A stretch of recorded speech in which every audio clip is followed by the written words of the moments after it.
Hi everyone and welcome to episode 23 of the Life in Norway show. I'm just back from a week in Svalbard, somewhere I'd wanted to visit ever since I moved to Norway more than 7 years ago. For decades, coal mining was the only business taking place there, but nowadays scientific research and adventure tourism play increasingly important roles. On my last day, I was given a tour of the area outside Longyearbyen by Anna Lena Ekeblad, owner of Barents Expeditions and one of the few long-term residents of Longyearbyen. We look at the sites just outside the city and talk a lot about adventure tourism on the islands and what draws people to 78 degrees north. This is a little different from a normal show, as I recorded the interview on the drive. As such, there is a lot of wind noise early in the show, but it only lasts about 30 seconds or so, and then the rest should be an easy listen, so hopefully you can put up with that early wind noise and enjoy the show. There was a lot to see on the trip, and I took a lot of photos so that you can follow along with us on the drive. You can find those photos, along with everything else we talk about, at lifeinnorway.net/podcast. Just look for episode 23. Happy listening.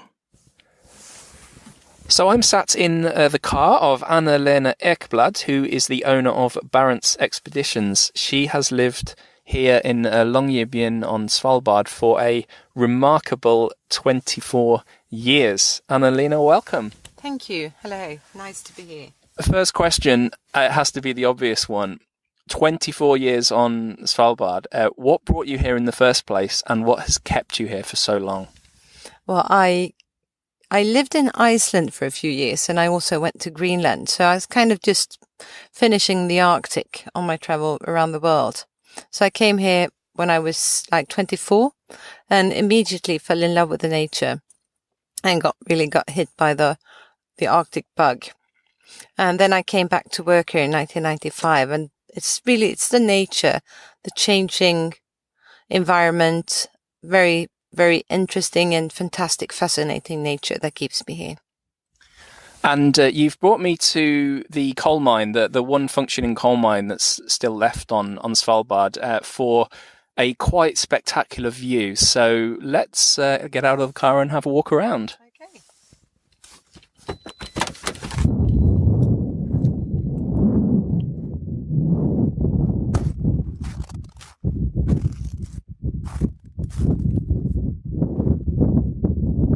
So now we're on the top of the mountain called Mine Number 7 Mountain. We're around 400 meters up, and we have a open view over the valley called Advent Valley.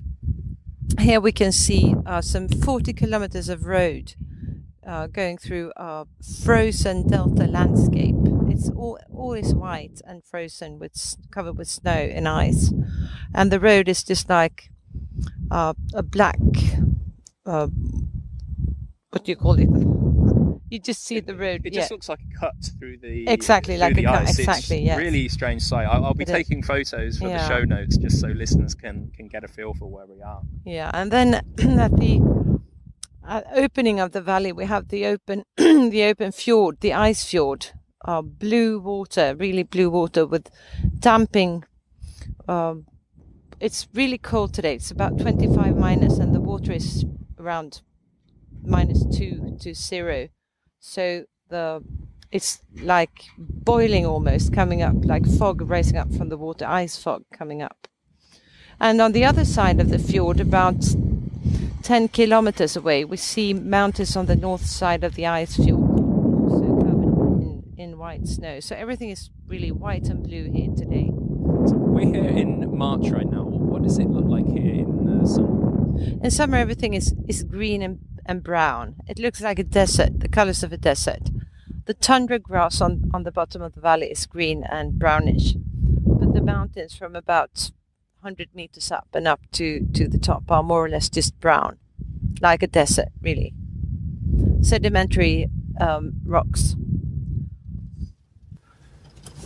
That certainly blew the cobwebs away. We're now back in the car, driving back down the mountain into the valley. Anna Lena, this is very much a coal mine around here. You can see the white snow has coal dust all over it. Now, when you moved to Svalbard, coal mining must have been a much more major part of the economy here. And it's still around today. I can see that, but nowadays the economy of Svalbard is different. That's correct. It was really coal mine was the biggest industry here when I moved here. Everything was circulating around the coal mining and the miners. Today it's changed. The coal mines are officially closed unless this one, which is open to produce coal for the power plant in Longyearbyen.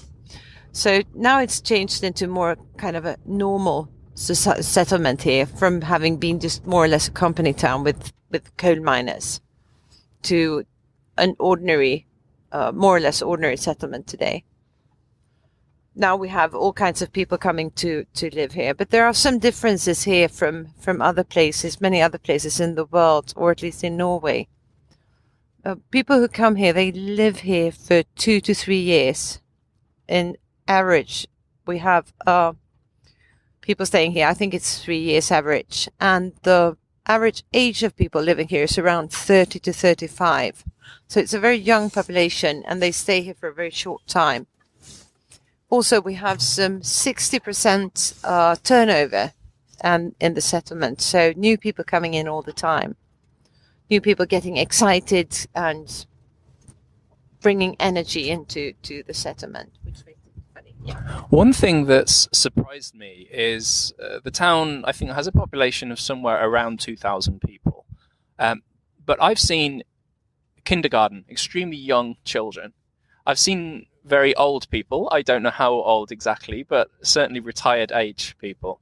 I've met a whole host of people from Thailand. I've met students from New Zealand. I've actually met very few Norwegians actually working here. I've heard a few, I've heard a lot of Norwegian spoken around the settlement, but this is a remarkably international community. I don't think I've been anywhere else in the world with such a mix and diversity of people. Has it always been like that? No, it hasn't. It was around 1980 or so. I don't know the exact year, but somewhere around there were miners here from Longyearbyen who went to Thailand for holiday and fell in love and got married and brought their girlfriends back. So that was when the Thai population started growing here. And the last, say, 20 years, it has become more and more international here because of the Svalbard Treaty, which gives all the citizens of treaty members have the equal rights to come here and work and live as Norwegians. So you don't have to have any working permit or any visa or anything to come here. So you can practically come here from any country, more or less any country in the world, to work here. The only thing you have to have here is you have to be self-supported with a place to live and money enough to buy food and whatever you need. I think Svalbard around the world is most famous for polar bears, and maybe the northern lights as well, but certainly polar bears. And I haven't seen any polar bears. I think the number of times they come into Longyearbyen is extremely limited, if I understand correctly. But I have seen some wild reindeer in the town this week. So can you just talk us through the wildlife and the risk of polar bears for someone who's living here full time? Yes, we live in a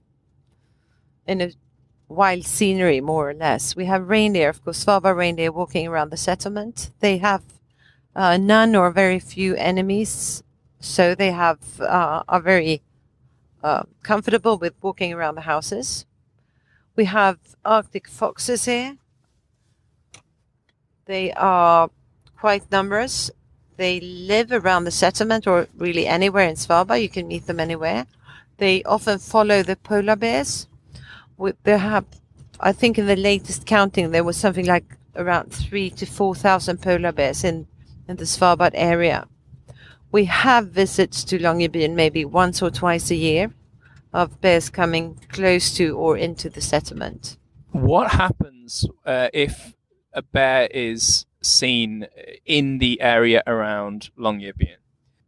Any bear coming close to Longyearbyen will immediately be scared away and chased really firmly away.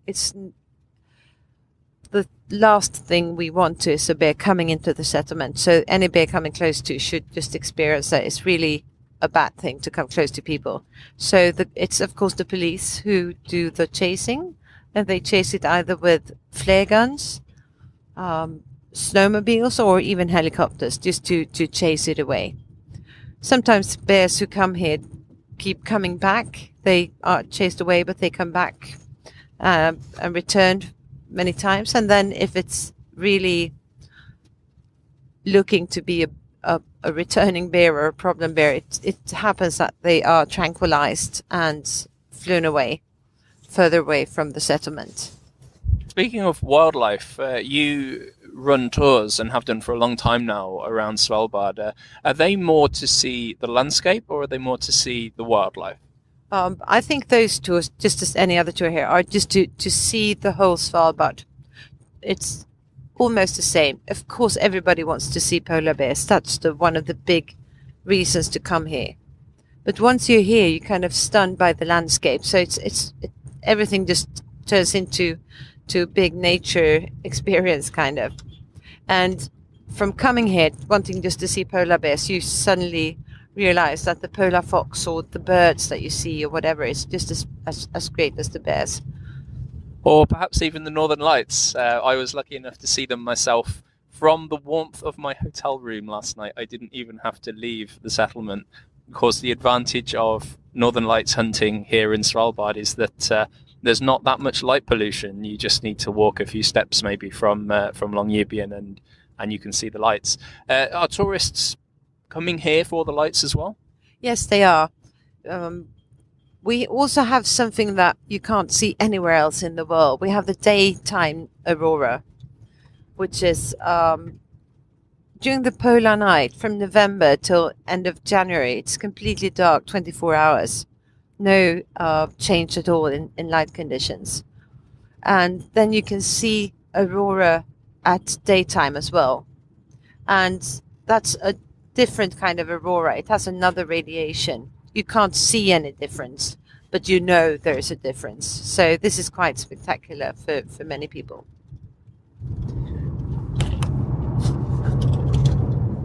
We're now driving back towards Longyearbyen, and Anna Lena has just shown me alongside the highway for cars is very much a highway for snow scooters. And on this trip, I have seen more people getting around by snow scooter than by car. For how much of the year is that a common way to get around here, Anna Lena? From, let's say, mid-January till mid-May. That's the main way of traveling around here. We only have 45 kilometers of road, but we have endless plains to go on snowmobiles. How does one go about learning to drive on a snow scooter? Are there schools here? Do you need a license or anything like that? If you have ordinary driver's license, you are allowed to drive a snowmobile. And if you come here as a tourist, you will have some kind of education, a short education on how to driving. And the organized trips have guides and drive very carefully and safely. So then you don't have to worry.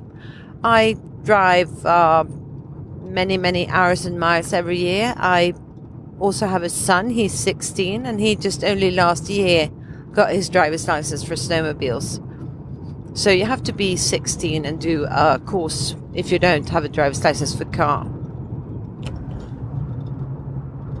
So you've been working as a tour guide and in the tourism industry for the entire 24 years you've been living on Svalbard. But your company, Barents Expeditions, is relatively new. Can you tell us a little about what you offer visitors to Svalbard? Well, yes, we have a small cruise ship, an expedition ship, which is an ice-going ship that takes 12 passengers. And we do week trips, 7-day trips around the entire Svalbard, focusing on wildlife, nature, and the big Arctic experience. What I've seen through my 24 years here are people coming here who've maybe saved money or been dreaming about coming here for all their lives. And to be part of this fulfilling people's dreams is something of I think maybe the biggest thing I can experience. So the focus on this company is really to kind of fulfill people's Arctic dreams, to give them a lifetime experience for a week on a small expedition ship. That just sounds incredible. I've been here for 4 days, primarily in Longyearbyen until today, and this drive around here. The thought of heading out into the sea and into the fjords around Svalbard for 7 days and sleeping on a ship, is quite remarkable. What time of year do these trips operate?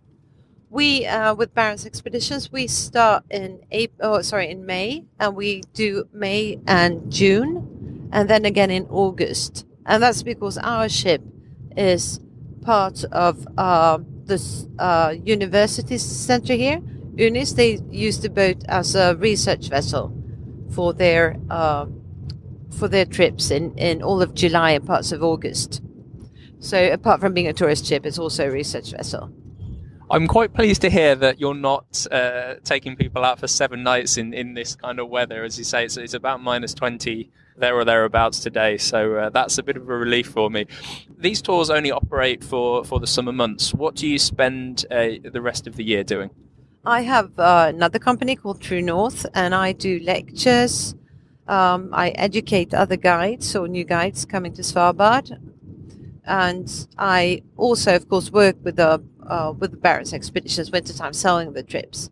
But just being in Svalbard, I do lots of sightseeing and really work with tourists all full-time all year. When is the best time of year to visit? Every day. Every day is the best time. Every day is different, and it depends on what you want to see. If you want to see the midnight sun, you should definitely come here in the end of April, because then you have everything is white. It's still frozen, winter and midnight sun. That's a magic combination. And then again today on the 8th of March, when you have the sun returning, you have the big sun party going on in Longyearbyen, a festival with people celebrating. It's also a fantastic time. But I think my favorite time overall is February, when everything is blue. The light is coming back to Svalbard, and the colors are just fantastic. But again, in around midsummer in June, when you have the sun really high up 24 hours, and you have hundreds of thousands of birds, and the wildlife is fantastic. You can sail up to glacier fronts. You can see seals, walruses, and everything. It's just fantastic. How about the winter time, November, December, January, when it's essentially dark, maybe not pitch black, but certainly dark 24 hours a day? Well, first of all, are there many tourists that visit during those months? And second of all, what is it like to live long term in such a dark, inhospitable, cold environment? So to start with, what it's like to live here in the dark, in the polar night. We used to call it the dark season, and everyone was so depressed. Now we call it polar night, and everyone are happy. It's much better. It's lovely. I find it very relaxing, very comforting, and very good. People get a bit tired. People tend to be a bit more grumpy, but it's okay. Everybody know why. The sun is worse. April and May are worse because you don't sleep. With the midnight sun and the snow, you get hyperactive. So wintertime is lovely. And if you want to visit something unique, this is where you should come wintertime, because I think it's the only place on earth you can easily visit with absolutely no daylight at all during November, December, and January. Then it's dark. It's no difference between night and day. It's really, really dark, and it's very nice. You can't go on any long trips, but you have a fantastic star sky. You have northern light, or you might even have a really, really bad blizzard. So you can really experience the Arctic and the polar regions in the dark season. We have quite a lot of people coming in, actually. They are coming in to see the darkness. They are coming in to experience the polar night and to kind of be on the edge for a few days to see what's actually possible to do. And we have quite a few, the last years we've had quite a few people coming in celebrating Christmas here, staying at the hotels, big families coming to stay here for Christmas, which is very nice. Yeah.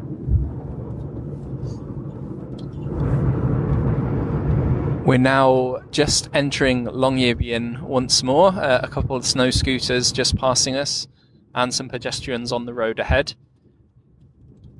Anna Lena, what is there to do in Longyearbyen when the tourists have gone home and you want to relax in the evening? Well, it's a very social place. We visit each other, sit and talk, play board games. Actually, we look at pictures and films from the Arctic. This is strange, but this is when we come to people's houses. It's more or less everything is Arctic. So we talk about the summer, what we're going to do next year. We just have really social time.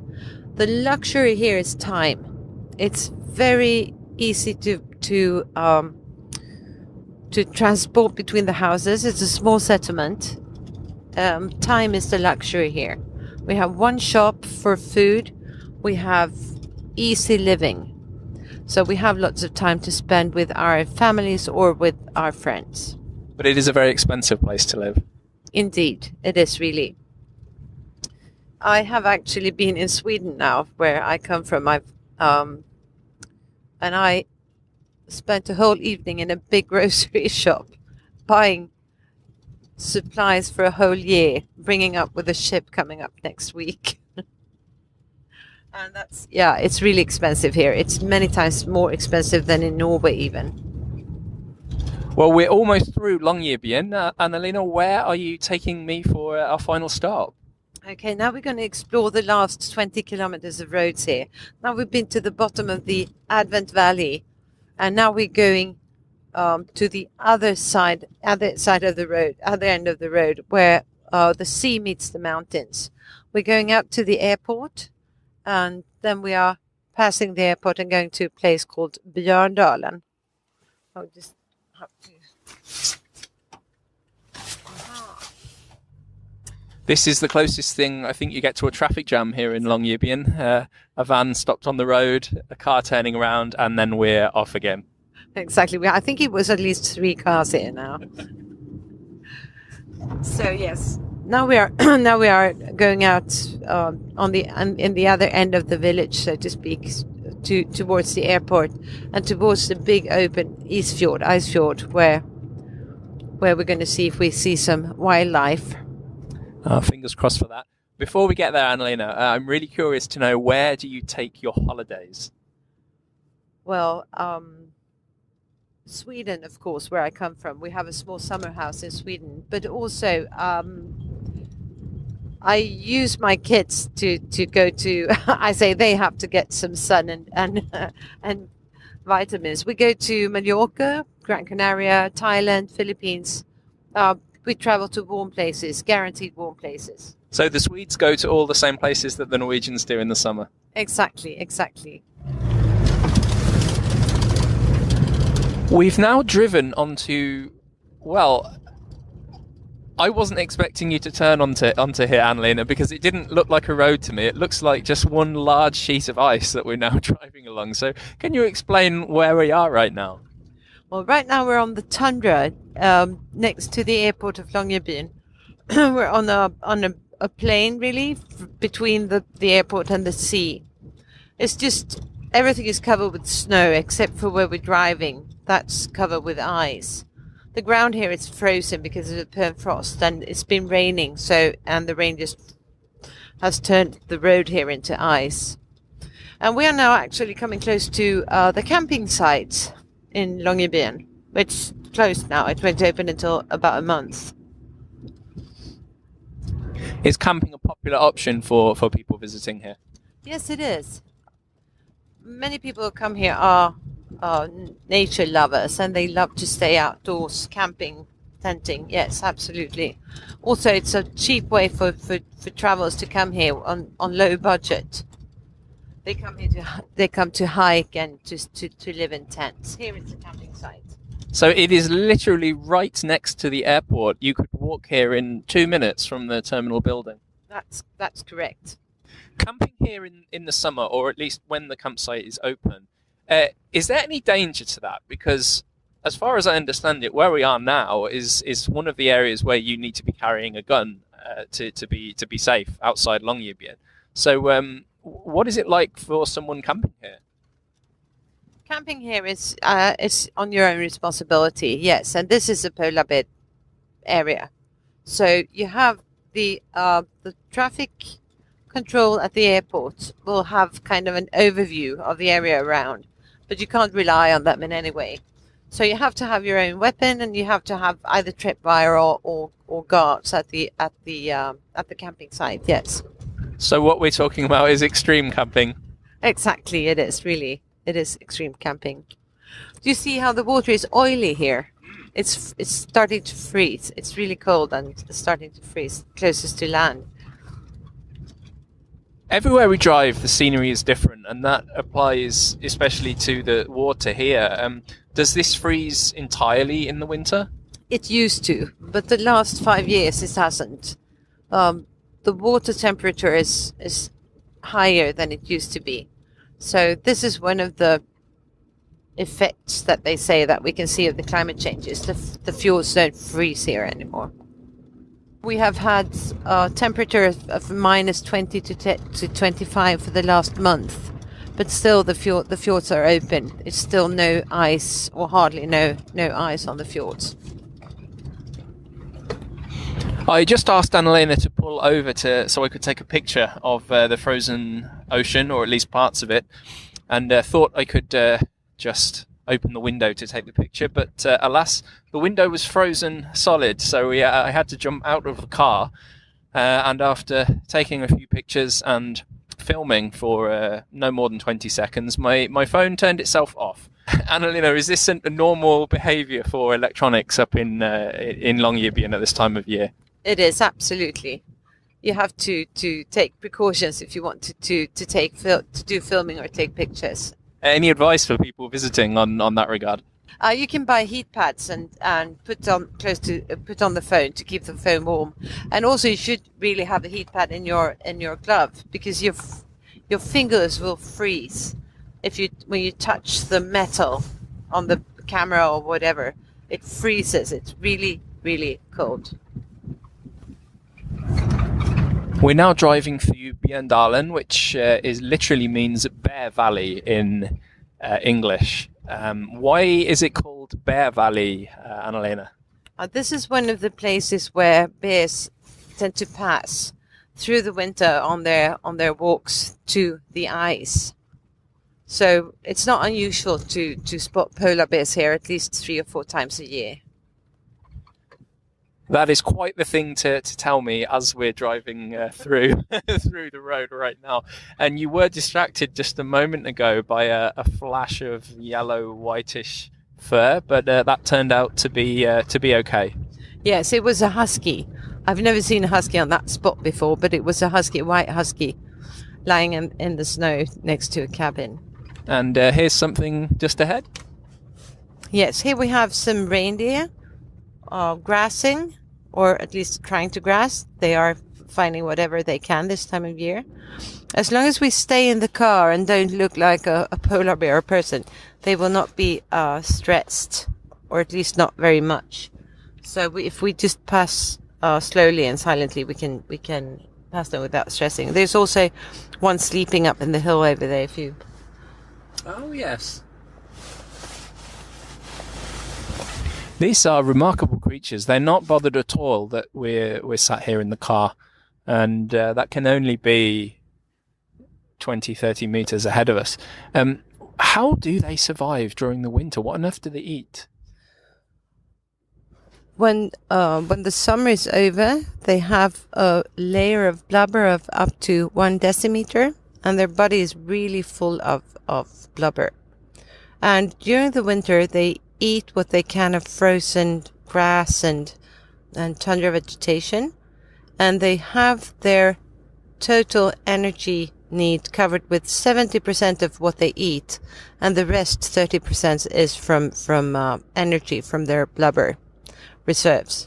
So they live in very small groups. It's never many of them. You never see many of them together, and they walk around in rather small areas to grass. They never finish all the grass in one spot, but they know that they can always come back to get more. And if you look just to the right of the road, there is one resting there. Oh, crikey, yeah. That I can see too, actually. I'll just drive very slowly past. Yeah, we're driving very slowly, and I'll try to get a picture for the show notes so you can see what we can see right now.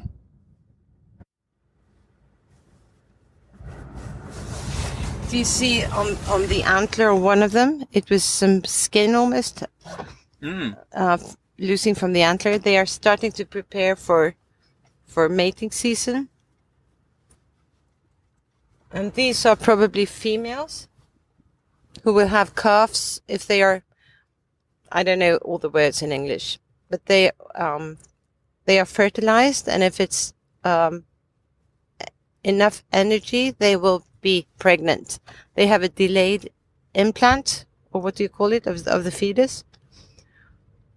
There we have a ptarmigans. Do you see them? Oh, yes. I will open my window. Maybe we can, if we are lucky, they will. It's very hard to see them as they're pure white on the white snow. I just about managed to get a photo there. It's not very often that I take out my camera, but now I do. Why are you so interested right now? Ptarmigans and the winter plumage is not what I see every day. So this is a beautiful view, and I might have a chance of getting good pictures because they are really busy eating.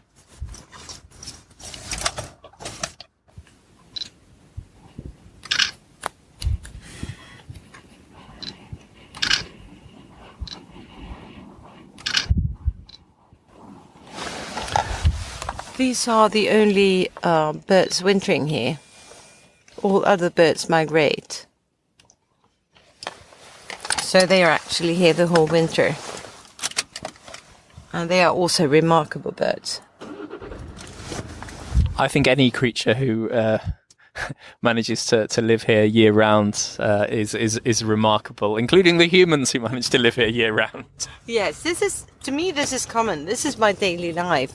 And I keep getting surprised of how people say this is extreme, but I understand it is.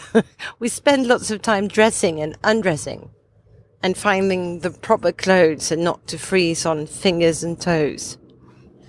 Anna Lena, this has been so fascinating. Thank you so much for the drive. Before I go, do you have any tips or words of advice for anyone considering visiting Svalbard? Absolutely. It's just to come here. You might think it's extreme and difficult and everything, but it's possible. If I can do it, anyone can. So just come here and have a look. It's beautiful. It's extreme, but it's beautiful. And last but not least, where can people find out more about you and your tours that you offer here on Svalbard? On my website, barentsexpeditions.com, and just to look really for Anna Lena Svalbard on Google. You will find lots of information about me. Fantastic. Anna Lena, thank you so much. Thank you very much.